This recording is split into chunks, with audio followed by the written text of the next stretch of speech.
하나님 말씀 봅니다. 시편 119편 33절에서 40절까지 보겠습니다. 시편 119편 33절에서 40절까지 같이 읽겠습니다. 여호와여, 주의 율례들의 도를 내게 가르치소서. 내가 끝까지 지키리이다.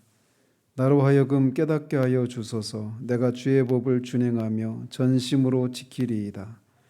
나로 하여금 주의 계명들의 길로 행하게 하소서. 내가 이를 즐거워함이니이다.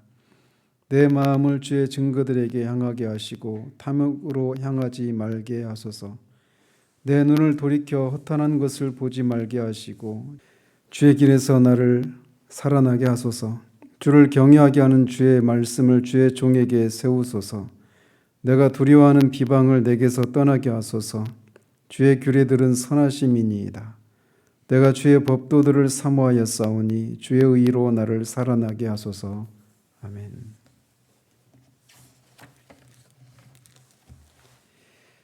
오늘 본문은 또 이 119편의 5번째, 22개의 연 중에 5번째 연에 해당이 됩니다. 그래서 말씀을 지키기 위해서 소극적인 측면에서 그 말씀을 지키는 것에 방해되는 것을 제거해 주시고, 또 적극적으로는 주의 말씀을 가르쳐 달라고, 또 그 말씀을 지킬 수 있도록 해달라고 하는 이런 내용이 주를 이루고 있습니다. 그래서 보시면 여호와여, 주의 율례들의 도를 내게 가르치소서. 내가 끝까지 지키리이다. 시인은 하나님께 주의 율례를 가르쳐 달라고 호소하고 있습니다. 그리고 그 이유는 그 말씀을 깨닫는 데서 오는 그런 즐거움이 전부가 아니라 그 깨달은 말씀을 끝까지 지킬 수 있도록 그렇게 주의 말씀을 깨닫게 해달라고 기도하고 있습니다. 우리는 종종 신앙생활 하면서 은혜를, 하나님 앞에 은혜를 주시기를 그냥 입버릇처럼 그렇게 간구합니다. 근데 우리가 그 은혜를 받아야 되는 이유를 망각한 채 그렇게 하나님 앞에 은혜를 주시기를 간구하는 일들이 종종 있습니다. 그런 것을 우리가 감안할 때 시인이 이렇게 하나님의 말씀을 깨닫도록 해달라고 하는 그 목적이 그 말씀을 끝까지 지킬 수 있도록 하기 위해서 그렇게 말씀을 깨닫게 해달라고 하는 것은 우리에게 시사하는 바가 큽니다.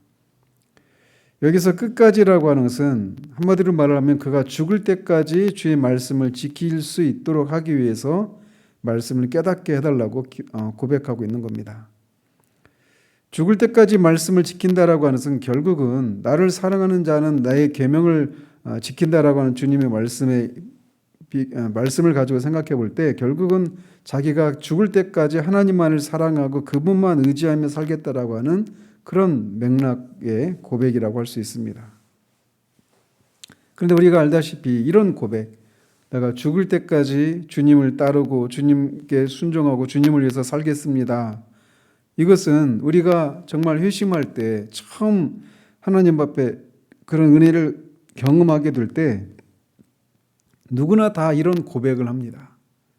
그리고 그런 은혜를 경험할 때 우리에게 한 번도 경험하지 않았던 그런 은혜의 심령이 막 우리 가운데 차고 넘치기 때문에 그런 은혜를 주신, 구원의 은혜를 주신 하나님을 위해서 우리 한평생 주님을 위해서 살겠다라고 이런 고백은 너무나 자연스러운 그런 고백이라고 할 수가 있습니다.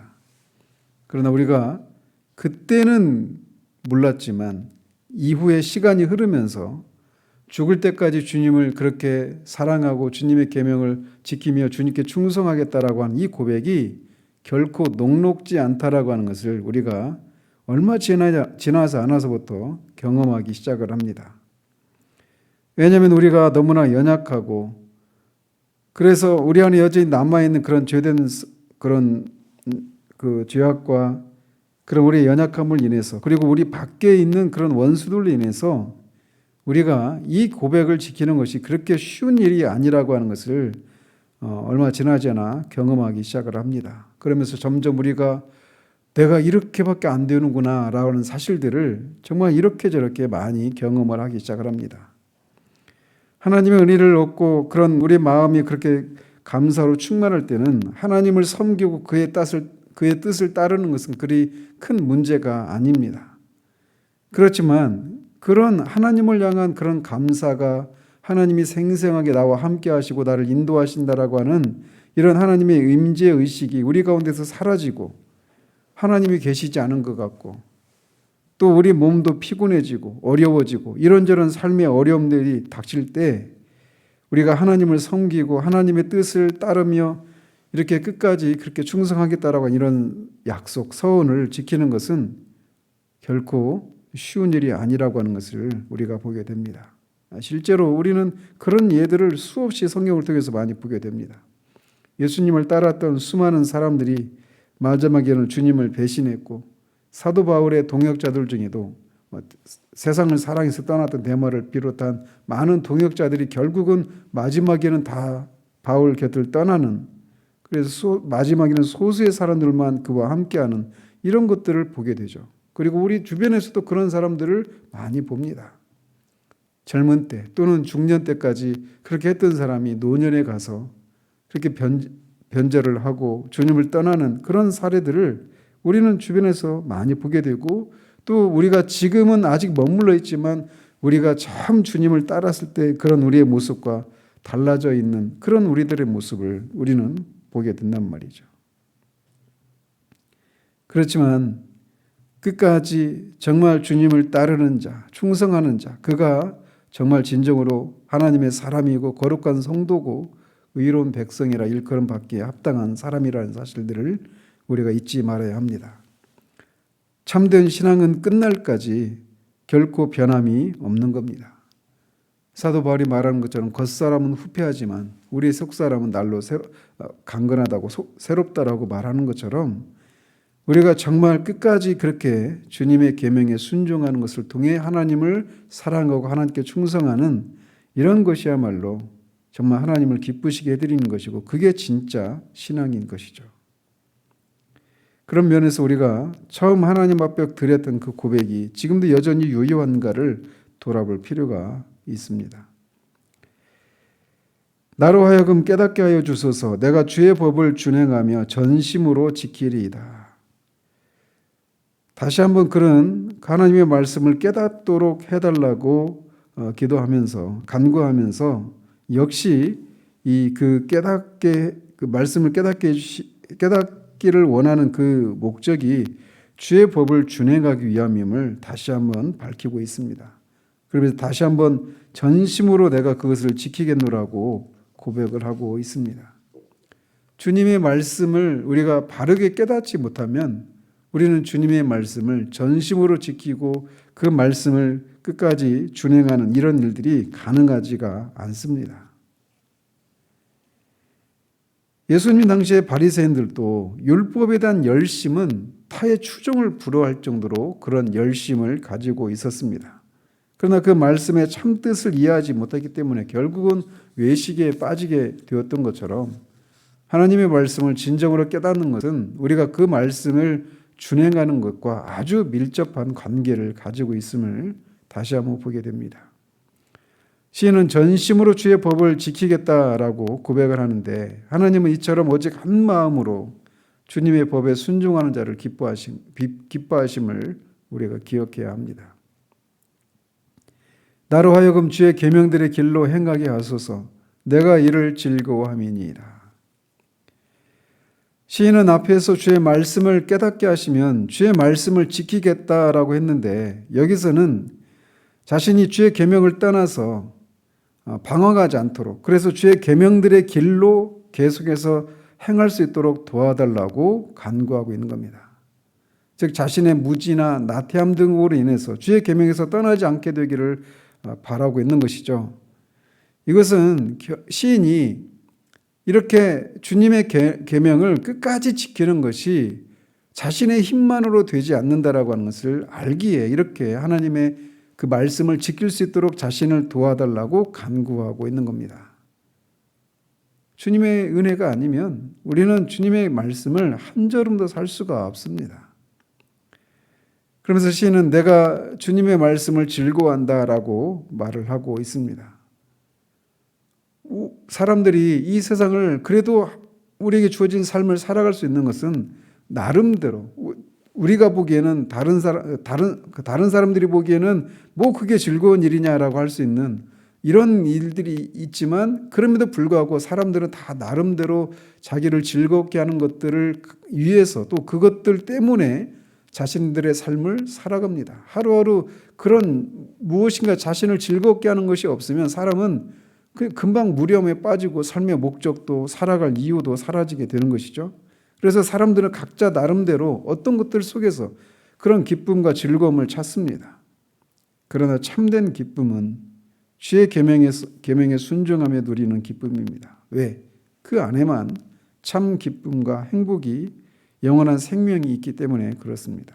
그래서 시인은 주님의 계명들의 길을 즐거워한다라고 고백을 하고 있는 것입니다. 그러면서 이제 이하에서 그 다음 절부터 그 두 절을 통해서 주의 계명을 끝까지 지키는데 방해되는 것들로부터 자신을 지켜주실 것을 호소하고 있습니다. 내 마음을 주의 증거들에게 향하게 하시고 탐욕으로 향하지 말게 하소서. 여기서 탐욕이라고 말은 이익이나 어떤 불이한 방법으로 얻은 소득이나 이익을 의미하는 그런 말입니다. 그런데 시인은 자신의 마음이 하나님의 말씀으로 향하는 것에 대해서 말하다가 탐욕으로 마음을 빼앗기지 않도록 해달라고 간구하고 있습니다. 왜냐하면 이런 기도를 하는 것은 그가 이렇게 부당한 불이한 소득에 그렇게 마음을 빼앗기게 될 때 하나님의 말씀을 향한 그의 마음이 그렇게 하나님의 말씀을 향해서 그의 마음이 흘러가지 않게 된다라는 것을 알고 있기 때문에 그렇습니다. 하나님을 섬기는 것과 탐욕으로 말미암는 불이한 이익을 추구하는 것은 결코 양립할 수가 없습니다. 오히려 서로 대적하는 것이죠. 종이 두 주인을 섬길 수 없다라고 주님이 말씀하신 것처럼 하나님을 섬기는 것과 이 탐욕을 쫓는 것은 결코 양립할 수가 없는 겁니다. 이것을 우리 주님도 씨 뿌리는 비유에서 특별히 가시떨기에 떨어진 씨에 대한 교훈을 통해서 그것을 말씀하십니다. 그 씨가 말씀의 씨앗이 열매를 맺는데 방해가 되는 것은 세상의 염려와 재물의 유혹과 기타 욕심 때문이다라고 주님이 씨 뿌리는 비유의 그 가시떨기에 떨어진 씨에 대해서 말씀하시면서 말씀해 주셨는데, 이런 것들, 이런 방해거리들을 우리가 제거하지 않고 또 그것을 방치하게 되면 결국은 그것이 우리의 마음을 하나님의 말씀이 아닌 탐욕을 향하도록 한다라는 것을 우리가 기억할 필요가 있습니다. 우리 안에도 하나님을 향해야 할 심령을 다른 곳으로 이끄는 그런 탐욕적인 생각들, 유혹들, 이런 것들이 있습니다. 그렇기 때문에 이런 것들에 끌려서 살아서도 안 되지만 그것을 그냥 내버려둬서도 안 되는 겁니다. 이 모든 것들은 반드시 버려야 하고 제거해야 될 것임을 우리가 기억하고 이것들과 더불어 싸워야 하는 거예요. 이런 마음이 우리 가운데서 스물스물 일어날 때 그것을 과감하게 버리고 하나님을 향하는 그런 우리가 되어야 할 것입니다. 또 계속해서 그 하나님의 계명을 지키는 데 방해되는 것들로부터 자신을 지켜줄 것을 호소하고 있는데, 내 눈을 돌이켜 허탄한 것을 보지 말게 하시고 주의 길에서 나를 살아나게 하소서라고 간구합니다. 이 허탄한 것이라고 하는 것은 그릇된 것, 이런 의미인데 덧없는 것, 이렇게도 말할 수 있습니다. 그래서 여기에는 뭐 부귀와 명예, 권력, 뭐 육체의 정욕, 이런 모든 것들이겠죠. 왜 이런 것들이 허탄한 것인가? 이런 것들은 우리가 삶을 살아가면서 필요로 하는 그런 것들이기도 합니다. 그런데 왜 이런 것들이 허탄한 것들이라고 하는가? 이것은 결국 영원한 것이 아니기 때문에 그렇습니다. 이런 것들은 잠시 있다가 사라지는 영원하지 않고 허망한 것들이기 때문에 이런 것들을 허탄한 것, 이렇게 말을 하는 것입니다. 그럼에도 불구하고 우리가 타락한 인간인지라 마치 이런 것들이 영원할 것처럼 생각하고 그것을 추구하고 그것을 얻지 못하는 것을 인해서 불행하다고 생각하고 그렇게 주님의 계명에서 우리의 마음을 빼앗아 간단 말이죠. 그러나 그 결말은, 이런 허탄한 것을 쫓는 결말은 파멸입니다. 사도 요한이 말하고 있는 것처럼 이 세상도 그 정욕도 지나가되 하나님의 뜻을 행하는 자는 영원히 거한다라고 했는데, 이 세상과 이 정욕, 이 허탄한 것들, 이 모든 것들은 영원하지가 않습니다. 시인은 자신이 이런 것들을 보지 말게 하시고 주의 길에서 자신을 살아나게 해달라고 간구하고 있습니다. 허탄한 것을 추구하는 것은 멸망이고 주의 말씀을 추구하는 것은 생명에 이르기 때문에 이렇게 대조해서 이런 하나님의 계명을 지키는 것들로부터 자신의 마음을 빼앗는 허탄한 것들을 보지 말게 해달라고 간구하고 있습니다. 주를 경외하는 주의 말씀을 주의 종에게 세우소서. 이런 탐욕과 허탄한 것들로부터 그런 것들을 쫓지 않고 보지 말게 해주시고 대신에 주를 경외하는 주의 말씀을 자신에게 세우소서라고 간구합니다. 시인은 하나님의 말씀을 주를 경외하는 주의 말씀 이렇게 정의를 내리고 있습니다. 왜 하나님의 말씀을 이렇게 부를까요? 하나님의 말씀은 결국 그 말씀을 통해서 하나님이 어떤 분이신가를 우리에게 계시해 주고 있는 것인데, 그 말씀을, 그런 계시된 말씀을 통해서, 그렇게 말씀을 통해서 계시된 하나님을 말씀을 통해 알게 되면 주를 경외하지 않을 수 없기 때문에 이렇게 하나님의 말씀을 주를 경외하는 주의 말씀 이렇게 부르고 있는 겁니다. 이렇게 시인은 하나님을 경외하게 하는 말씀을 자신에게 세워달라고 간구하고 있는데, 결국 이것은 하나님을 경외하는 말씀이 자신에게 적용되고 성취되고 확신을 가질 수 있도록 해달라고 간구하고 있는 겁니다. 또 이어서 내가 두려워하는 비방을 내게서 떠나게 하소서. 주의 규례들은 선하심이니이다. 여기서 두려워하는 비방이라고 하는 것은 하나님의 율법을, 말씀을 지키는 것을 방해하는 각종 요소를 의미합니다. 즉 시인은 하나님께 주의 말씀을 쫓아 살아가는 데 방해가 되는 요소들을 제거해 달라고 간구하고 있는 거예요. 앞에서는 이 탐욕과 또 허탄한 것, 이런 것들이 하나님의 계명을 지키는 데 방해되는 것이라고 했는데, 여기서는 두려워하는 비방이 하나님의 계명을 지키는 것을 방해한다라고 호소하고 있는 것이죠. 그렇다면 시인은 왜 이 비방을 두려워하는 비방 이렇게 부를까요? 여기서 말하고 있는 이 두려워하는 비방은 결국은 하나님의 계명을 지키지 못하도록 그렇게 두려움을 불러일으키는 사탄의 그런 공격을 의미합니다. 그런데 왜 이것을 두려워하는 비방이라고 말을 하느냐? 그것은 그가 인간적으로 가지고 있는 그런 이 소심함과 나약한 심성 때문에 그것을 두려워하는 것이 아닙니다. 오히려 하나님과의 관계가 얼마나 소중한가를 우리가 절감하면 절감할수록, 그리고 이 사탄의 비방이 얼마나 집요한가를 느끼면 느낄수록 우리는 그 비방이 정말 두려운 것이라고 하는 것을 자연스럽게 느끼게 되는 겁니다. 그러나 우리가 이 사탄의 비방에 대해서 우리가 양극단의 그런 반응을 취해서는 안 됩니다. 어떤 사람들은 이 사탄의 비방을 너무나 과장하고 과대평가하는 경향들이 있습니다. 그래서 뭐가 안 되면 다 사탄 때문, 귀신 때문이고 하면서 모든 것을 다 귀신의 탓으로 돌리는, 소위 김기동파의 그런 귀신론과 같이, 베레아파의 이런 귀신론과 같이 그런 사람들이 있어요. 모든 것을 다 귀신의 탓이라고 하면서 이 절절 매는 듯한 그런 모습을 보입니다. 그런 것은 우리가 지양을 해야 되는 것이죠. 그런데 또 정반대로 사탄의 권세를 무시하고 아무것도 아닌 것처럼 또 생각해서도 안 됩니다. 사탄은 결코 우리가 무시하거나 그냥 아무것도 아닌 것처럼 대할 수 있는 그런 존재가 아닙니다. 사탄의 비방을 정확하게 직시하고 성령의 충만함과 하나님의 전신갑주로 우리가 영적으로 무장해서 그렇게 방어하고 하나님의 말씀으로 공격하는 그런 것이 우리 가운데 있어야 되는 것입니다. 시인은 사탄의 비방이 결코 우리가 만만히 볼 수 있는 것이 아니기 때문에 그런 두려운 비방을 자신에서 떠나게 해달라고 간구하고 있는 거예요. 시인은 주의 규례가 선하다라고 하는데 그 이유는 그것이 하나님에게서 나온 것이기 때문에 그 자체로서 옳을 뿐만 아니라 그것을 쫓는 자들이 결국 누리게 되는 것이 복이고 참된 복이고 참된 행복이기 때문에 그렇게 선하다라고 말을 하고 있습니다. 주님의 규례는 선합니다. 주님의 규례를 따르는 그 삶의 결국은 선한 삶이고 그것이 참된 삶인 것입니다. 그래서 1절에서도 주의 계명을 지키는 자들이 정말 복이 있는 자라고 그렇게 선언하면서 이 시편을 시작하고 있는데 다시금 여기서도 확신 가운데 그것을 노래하고 있습니다. 내가 주의 법도들을 사모하였사오니 주의 의로 나를 살아나게 하소서. 이것은 앞에 20절에서 올려드렸던 간구를 다시 반복하고 있는 겁니다. 주의 법도를 사모한다. 이 사모한다라고 하는 것은 결국은 이 예수님께서 말씀하신 의에 줄이고 목마른 자와 일맥상통하는 그런 모습이라고 할 수 있습니다.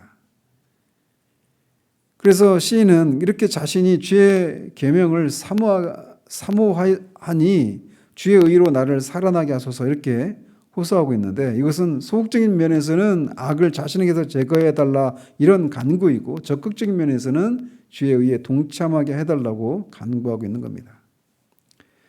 시인은 이 5번째 연에서 이렇게 주의 계명을 자신이 끝까지 지킬 수 있도록 말씀을 깨닫게 해달라고 또 그 말씀을 끝까지 지키는 데 방해가 되는 탐욕과 허탄한 것을 물리칠 수 있도록 또 두려움 비방을 제거해달라고 간구하고 있습니다. 또 적극적으로는 말씀을 통해서 계시되는 하나님의 어떠하심을 인해서 주를 경외할 수 있도록 그렇게 간구하고 있습니다. 시인이 이 시를 뒤에서 보면은 시인이 젊은 나이에 쓴 것이 아니라 좀 나이가 들었을 때 어느 정도 연륜이 있을 때 지은 시라고 하는 것을 우리가 보게 되는데 말씀을 끝까지 하나님의 계명을 끝까지 지키고 하나님께 충성하는 이 삶은 정말 쉽지 않아요. 어려운 길입니다. 철로역정에서 말하고 있는 것처럼 힘든 일입니다. 그러나 힘들지만 그것이 옳은 일이고 그것이 참된 복된 길이기에 시인이 간구하는 것처럼 이렇게 소극적인 측면에서 탐욕과 허탄한 것들, 두려움 비방들을 물리칠 수 있도록 간구하고 적극적으로 하나님의 계명을 깨닫게 해주셔서 그 계시된 말씀을 통해 계시된 하나님을 경외함으로 그렇게 즐겁게 이 말씀을 끝까지 순종해 나가는 그런 우리 되어지기를 우리 주님의 이름으로 축원드립니다. 기도하겠습니다. 하나님 아버지, 그렇습니다. 정말 우리가 처음 주님께 회심하였을 때 우리 안에 넘쳤던 그런 감사와 주님에 대한 우리를 향한 주님의 사랑이 우리 가운데 있을 때 우리는 너무나 쉽게 하나님을 끝까지 사랑하고 충성하겠노라고 그렇게 하나님 앞에 다짐을 했지만 얼마 지나지 않아 우리 안에서 또 우리 밖에서 있는 여러 가지 방해 요소들로 인해서 그 고백이 결코 쉬운 고백이 아니었음을 발견하게 됩니다. 그리고 실제로 같은 선상에서 출발했던 사람들이 둘러보면 그런 사람들이 다 사라지고 우리만 걷고 있는 것 같은 그런 고적감 가운데서 하나님 우리가 회의에 빠지기도 하고 아버지 하나님 참으로 때로는 힘을 잃어버릴 때도 있음을 주님이 아십니다. 그 많은 그런 마음이 찾아오는 여러 이유들 중에 시인은 탐욕이 또 허탄한 것을 향한 우리의 마음이 또 사탄의 그런 두려움 비방들 이런 것들이 우리로 하여금 끝까지 주님의 말씀을 지키지 못하도록 하는 요소라고 하는 것을 알고 그런 것들을 자신에게서 제거해 주실 것을 구하고 있는 것을 봅니다. 주님 우리도 똑같은 성정을 가진 사람인지라 하나님 우리에게도 이것이 요구됨을 주님이 아시오니 이런 것들을 하나님 보게 하시고 정말 그런 것들이 정말 허탄한 것에 불과한 것임을 하나님 알 수 있도록 말씀을 깨닫게 해주시고 말씀을 통해 주님을 계시해 주셔서 우리로 하여금 즐거운 마음으로 주님을 끝까지 주님께 충성하며 주님의 말씀을 주님의 계명을 지키는 것을 통해 그렇게 주님을 사랑함을 드러내는 그런 우리들 될 수 있도록 도우시기를 원합니다. 기도 가운데 주님 우리를 만나 주시기를 소원하고 우리 주 예수 그리스도 이름으로 기도합니다. 아멘.